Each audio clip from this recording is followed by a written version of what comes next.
السلام عليكم حبايبي، ازيكم؟ اخباركم ايه؟ يا رب تكونوا جميعا بخير. الصلاه والسلام على سيدنا محمد واله وصحبه اجمعين. انا قلت النهارده اعمل لكم ايه بقى، ايه الخيار اللي هو طالع ترند في التيك توك. الخيار، تمام. فانا هنا مقطعه، جبت 4 خيارات، 4 وحدات. رحت غسلاهم وقطعتهم حلقات زي ما حضراتكم شايفين كده، تمام. وبعدين البهارات، ثواني بس اجيب معلقه او نجيب العجينه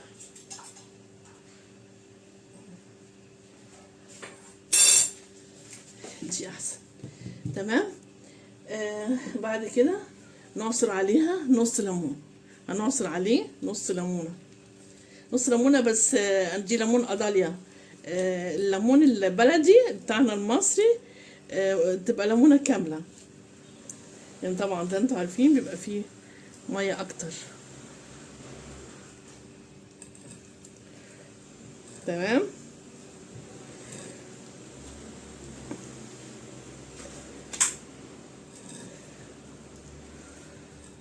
والتوابل بقى اللي هنحطها: رشة ملح، رشة سكر، ثوماء نص معلقة صغيرة، نص معلقة صغيرة، فلفل اسود يعني ربع معلقة، كمون، دي بابريكا. اللي عايز يحط فلفل شطة يحط، تمام. اللي عايز يحط شطة يحط. انا بصراحة شفتها على التيك توك، فايه يعني كل واحد عاملها بطريقة، فدي تقريبا يعني كده تبقى احسن طريقة شوية يعني. اللي عايز يحط شطة، بيحب الشطة يحط، تمام. ونحط بقى يا اما صويا صوص يا دبس الرمان، يا اما صويا صوص يا دبس الرمان، تمام. يعني تقريبا معلقة كبيرة كده، تمام.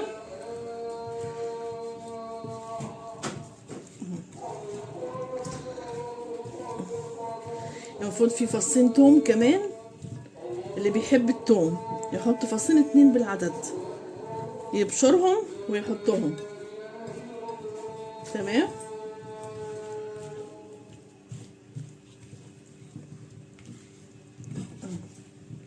وبقى بيحطوا شطة، فأنا مش عايزة الشطة بصراحة، يعني اللي عايز يحط شطة يحط، ماشي.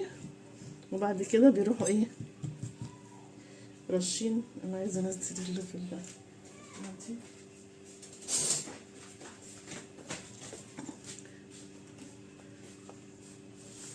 انا بصراحه طول حلوين. بعدين في الاخر بقى بيروحوا رشه سمسم كده، بس كده، تمام كده. ادي الخيار اللي عامل ترند. ايه رايكم بقى؟ وانا بصراحه هحط له الثوم،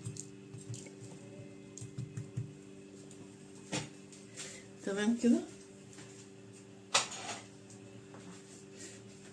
نمسح الطبق كده بس عشان يبقى المنظر حلو اهو.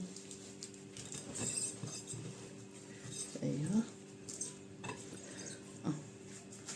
تمام كده. ممكن نحط عليه شويه زيت، معلقه زيت كده يديله لمعه شويه، معلقه زيت. عايزه تحطي زيت زيتون حطيه، عايزه تديله لمعه بس كده، حلوه قوي كده، اديته لمعه حلوه، ماشي. وادي الخيار اللي طالع ترند في التيك توك، تمام. يلا اعملوه بقى. يلا، سلام عليكم. متنسوش اللايك يا جماعه، فضلكم. يلا، سلام عليكم.